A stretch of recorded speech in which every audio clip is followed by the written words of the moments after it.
a lot of people want to do things themselves, right?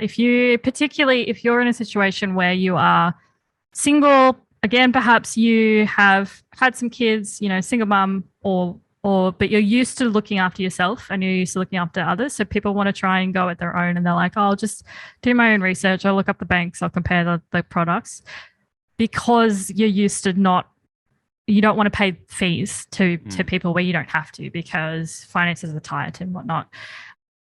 The cost of a broker, if you can find a good broker, if you're serious about property and changing your wealth position, if you can find a good broker, you don't even notice the fees because you don't pay.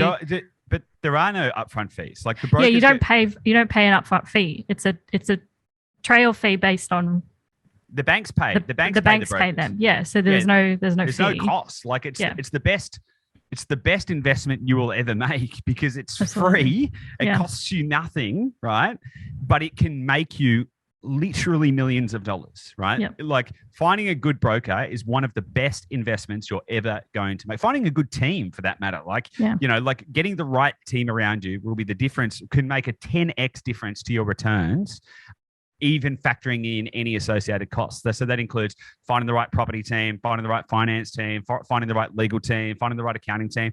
They are people who will make you money hand over fist, not cost you money. That's an investment. Absolutely. So yeah. So I think a lot of people get confused when they think about brokers and broker fees. They're like, oh, surely I'm getting screwed somewhere. Someone's paying them. If I'm not getting paid, I must be the product. And it's like, well, actually, it's a good system they've got going on. A good broker is invested in actually getting you the right loan structure, because if you can get the right loans and get the right finance, you're going to become a repeat client, right? It's really good business for them. And so they're not in the business of just finding out who's going to give them the biggest commissions. They're in the business of creating the longest relationship. So yeah, that's just my 2 cents on that. Yeah, absolutely. And obviously if you find one that you really love and they really understand your situation, because the function is that they take your whole balance sheet, your whole situation, and determine like, what does this look like to all a variety of lenders, and they can determine like what is the most that you'll be able to borrow, and based on your situation and your goals, which like these handful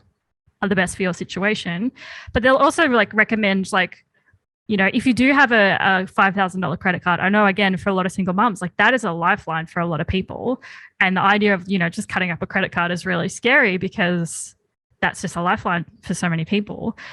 Sometimes there's a situation where you actually won't need to, but you might end up having to go with a broker a lender who has a slightly higher rate, but then maybe you get to keep your credit card. And then there's this different situation based on what you are willing to do and, the speed that you want to run, the risks that you feel comfortable with. But having that good broker that you trust and you feel comfortable actually just collaborating with is so crucial.